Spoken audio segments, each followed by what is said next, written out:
안녕하세요. 박인철 방송 나는 나 쉬운 7번째 시간입니다. 우례적으로 이제 시작할 때는 안녕하세요라고 인사를 드리는데 참 요즘 세상 돌아가는 거 보면은 안녕하시냐고 묻기가 미안할 정도입니다. 물론 이제 예상하지도 못했던 계엄이 그야말로 시민들과 국회의원들의 그 어떤 그야말로 몸을 던지는 희생에 의해서 다행히 큰 사고 없이 수습이 되어가는 과정이어서 대한민국이 그렇게 어설픈 국가가 아니다라는 것을 전 세계에 또 보여줄 수 있는 또 기회가 되지 않았나라는 생각도 드는데, 뭐 헌법재판소의 결정이 다음 주쯤에는 이제 판결이 내려질 걸로 추측이 되어 있지만, 그 과정에서 일반 국민들이 느끼는 그 불안과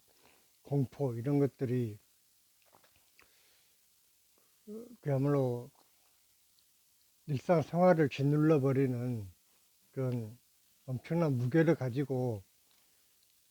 국민들을 짓누르고 있는 게 아닌가라는 생각도 듭니다. 사실 이번에 그 이제 시간이 흐르면서 계엄령의 그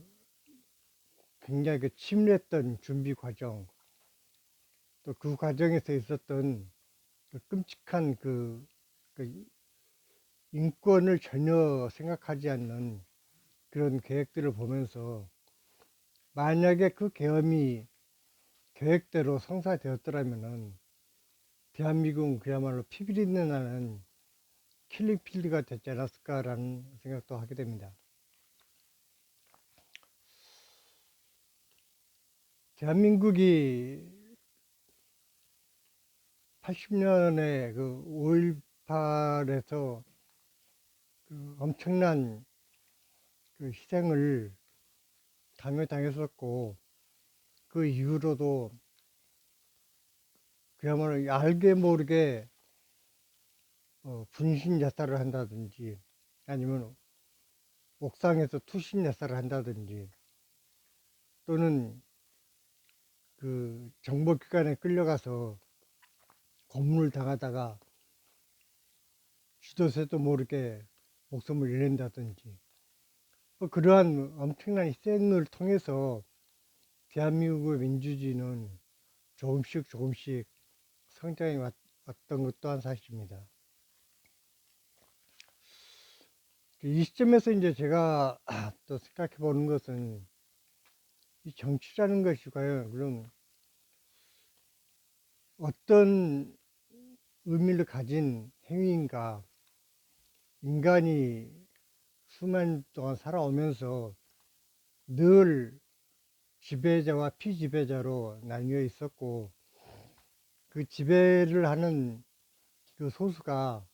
지배를 당하는 다수를 억누르는 그러한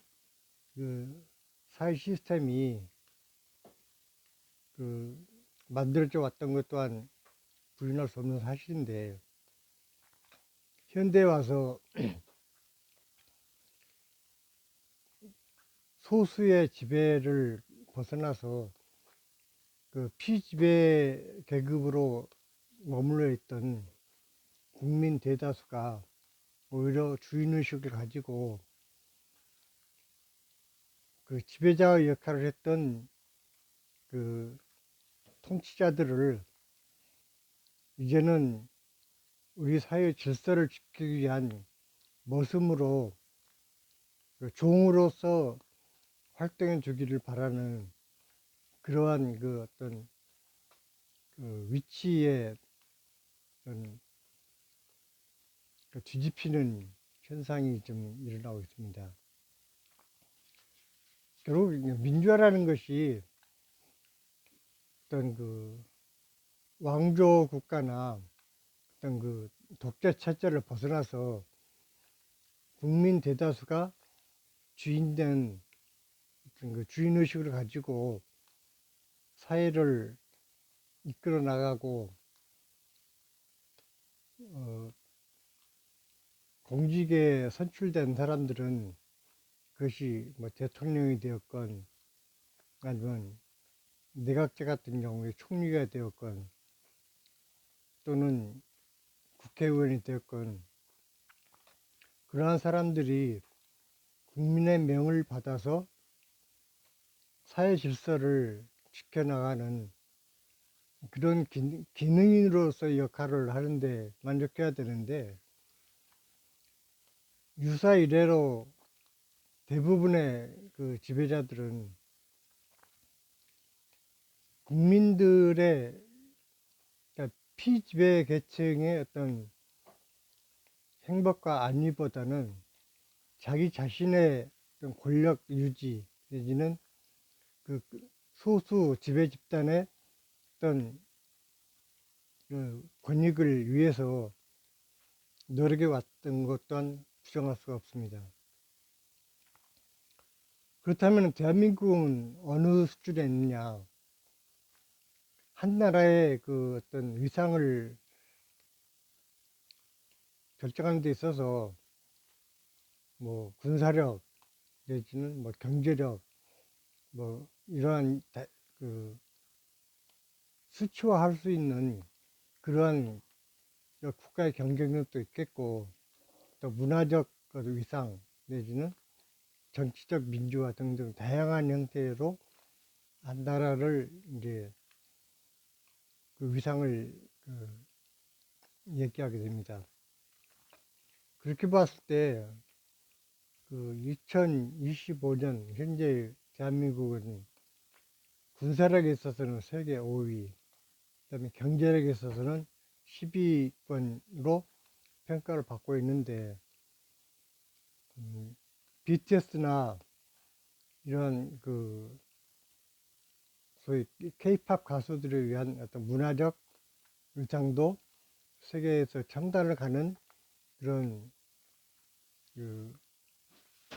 전 세계의 젊은이들이 부러워하는 그러한 국가가 되었고 지금까지 단 한 명도 배출하지 못했던 노벨 문학상에서 작년에는 한강 작가가 노벨 문학상을 받음으로 인해서 대한민국의 그 어떤 문화적 위상도 또 한 단계 더 올라서는 그러한 그 쾌거를 맛볼 수 있었습니다. 그 모든 것이 순조롭게 잘 풀려나가는 상황에서 느닷없는 계엄령으로 인해서 대한민국이라는 나라가 그야말로 국격이 땅에 떨어지는 그러한 어떤 그 엄청난 퇴행을 경험하게 되었고 그나마 그것이 어떤 깨어있는 시민들의 능동적인 행동에 의해서 계엄령이 무산되고 다시금 이제 물론 완벽하게 정리가 된 건 아니지만 조만간 헌법재판소에서는 그 내란 수교에 대한 그 최종적인 판단을 내릴 것이고 그러고 나면은 다시 대선을 치르고 새로운 정부가 이제 구성이 될 것입니다. 이 시점에서 이제 우리가 다시 한번 생각해 볼 것은 계엄령이라는 그 상황이 그들의 계획대로 순조롭게 진행이 되었더라면은 과연 우리 국민이 어떠한 상황에 놓이게 되었을까? 그 점을 살펴봤을 때 단순히 어떤 정치적인 현상이라기보다는 인간이 얼만큼 잔인해질 수 있는가라는 그런 그 끔찍한 현상을 앞에 놓고 도대체 인간의 본질이 무엇이고 정치는 무엇을 위해서 그 사회에 존재해야 되는가라는 부분에 대해서 다시 한번 되묻게 될 수밖에 없습니다. 그 노상원 수첩이라는 거기에 그 계획된 그 메모를 보면 인간의 생명을 그야말로 자기들 몇 명이 가지고 놀다 버려도 되는 장난감 정도로밖에 인식하지 않는다라는 생각이 듭니다.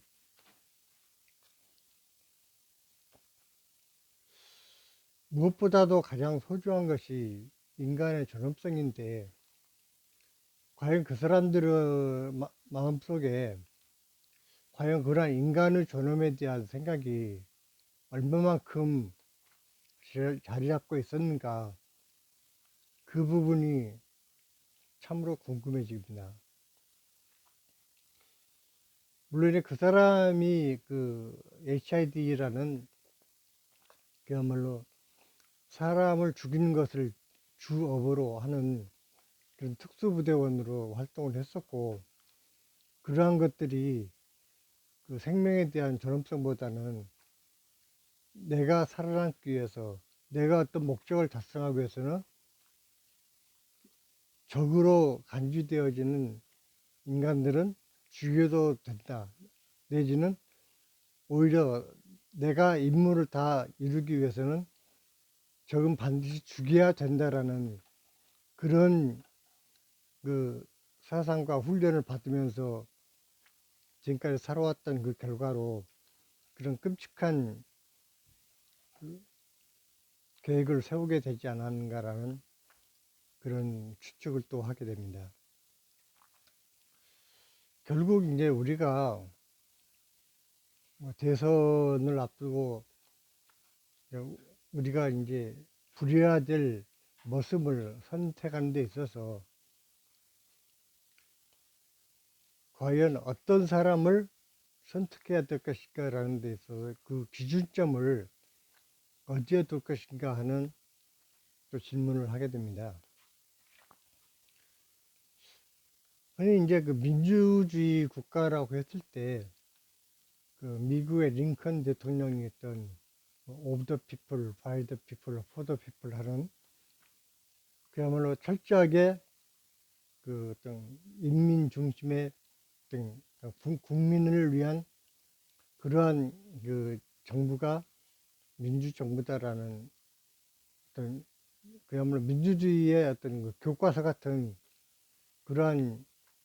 얘기들이 늘 반복되어지곤 하는데, 우리가 어떤 그 대통령을 뽑는다라고 했을 때 그 사람이 국민을 위한 정치를 할 것이냐 아니면 국민을 이용하는 정치를 할 것인가에 대해서 그것만 명확하게 구분이 되더라도 그 한 사람을 선택하는 데 있어서 그다지 어렵지 않을 것입니다. 우리가 2022년도에 있었던 대통령 선거에서도 윤석열이라는 사람이 과연 그렇게 국민을 섬기는 데 있어서 솔직하고 정치가로서 내지는 행정가로서의 충분한 영향을 가지고 있었는가, 그 점에 있어서 결코 그렇다라는 대답을 하기는 어려웠을 것입니다. 조금만 관심을 가지고 살펴보면 그 사람이 그때까지 해왔던 행적들 속에서 그 무수히 반복되었던 거짓말, 또 자기 가족의 이익을 위해서 철저하게 그 어떤 국가의 그 검찰 제도를 유린해 왔던 그러한 그 생태들, 그 외에도 수많은 그 부정과 비리가 충분히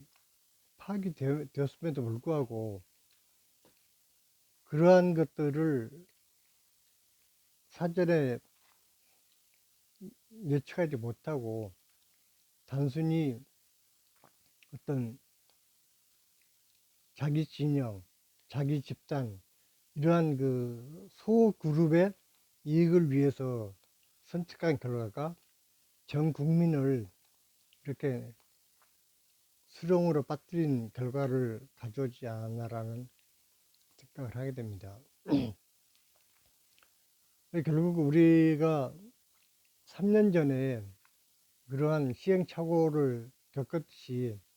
적어도 이번에는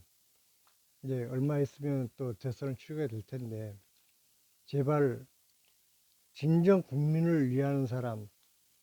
행정가로서의 역량을 가지고 있는 사람, 박해받아서 억지로 죄를 뒤집어 쓴 그런 사람에 대해서 그 사람은 죄를 많이 지어서 안 된다 이런 그 가짜 뉴스에 속지 말고 확실한 어떤 그 우리가 마음 놓고 한 나라의 발전을 도모할 수 있는 그러한 안목과 역량을 가진 사람을 뽑는 일이 절대적으로 필요할 것이라고 생각이 됩니다. 더 이상은 국민을 이용해서 그 자기 자신과 소그룹의 이익만을 탐하는 그런 사리사욕의 그 눈먼 그러한 사람들을 뽑지 말고 국민을 위해서 일할 수 있는 그런 사람을 뽑는 것이 우리에게 주어진 커다란 숙제가 아닌가라는 생각이 듭니다. 물론 이번에 그 계엄이 불과 몇 시간 만에 해제되는 그 과정을 지켜보면서 대한민국의 민주주의는 정말로 정치를 하는 그 소수가 지켜온 것이 아니라 이름 없는 대다수 시민들, 국민들이 민주화의 어떤 그 큰 디딤돌이 되어 왔다라는 어떤 희망을 발견된 것은 그나마 불행 중 다행이 아닌가라는 생각이 듭니다. 사실 우리 대한민국에서는 그 이전, 그러니까 수백 년 전, 이주인나라 때도 관군들이 쫓겨서 도망다니기 바쁠 때 의병들이 일어나서 관군들의 무기를 가지고 오히려 왜군들을 물리치는 그런 사례를 많이 보았었고, 그 가렴주기에 억눌렸던 농민들이 모두가 인간으로서의 존엄성을 가져야 된다라는 어떤 깨달음에 의해서 그 기득권층에게 저항했던 동양 국민마저도 결국은 그 일본의 그 어떤 신식 무기에 의해서 무참하게 수만 명이 학살되는 그런 실패를 맛봤었고, 결국은 80년에 그 5.18을 일으켰던 전두환 군부 정부도 87년에 그 넥타이 부대들이 한낮에 그 시위를 통해서 끊임없는 저항으로 그 정부의 굴복을 받아냈듯이 대한민국의 그 민중들은 적어도 주인 될 자격을 충분히 가진 그러한 시민의식을 가진 사람들이라는 확신을 지금 서서히 더 다져가게 되는 것 같습니다. 저같이 아무런 능력도 없고 또 다른 운동권 친구들이 투신 자살을 하고 분신 자살을 하고 감옥에 갇히고 고문을 당할 때 그저 못 본 척하고 비겁하게 숨어있던 이런 사람들도 지금 나이가 들면서 오히려 우리 사회를 어떻게든 시민의 힘으로 지켜야 된다라는 그러한 어떤 작은 소명의식에 이렇게 실천을 하는 것 없이 말로나마 한 사람 두 사람이라도 각성할 수 있도록 좀 더 대한민국의 주인된 입장에서 함께 노력해 보자라는 차원에서 이렇게 말씀을 드리는 것입니다.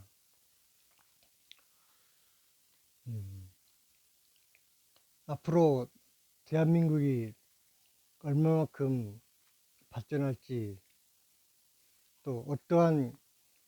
세계를 펼쳐나가겠지 모르겠지만 요즘 AI를 통해서 그야말로 혁신적인 지금 세계사의 변화가 일어나는 이 시점에서 어영부영하고 있을 그런 한가한 때는 아니라고 생각이 됩니다. 90년대 말에 IMF에 허덕일 때 김대중 대통령이 그야말로 IT 산업의 그 기반을 깔아서 대한민국의 어떤 먹고 살 터전을 다져놨듯이 적어도 21세기 초반에 AI를 좀 맞는 이 시점에서 우리 사회가 어떠한 노력을 더 해야 될지 진정한 그 우리 사회 발전을 이끌어낼 수 있는 지도자와 함께 우리 사회를 좀 더 발전된 모범적인 국가로 만들어내는데 우리 온 국민이 노력해야 되지 않을까 싶습니다. 이제 다음 주쯤에 헌법재판소의 결과를 이제 보게 될 것 같은데 아무튼 이왕이면 모든 국민들이 바라는 바대로 정말 올바른 결론이 내려져서 신명나는 사회, 정말 멋지고 화끈하게 우리의 삶을 살아갈 수 있는 그런 사회를 만드는 쪽으로 우리의 역량이 모아지길 기다리면서 오늘은 이만 말씀을 마치겠습니다. 감사합니다.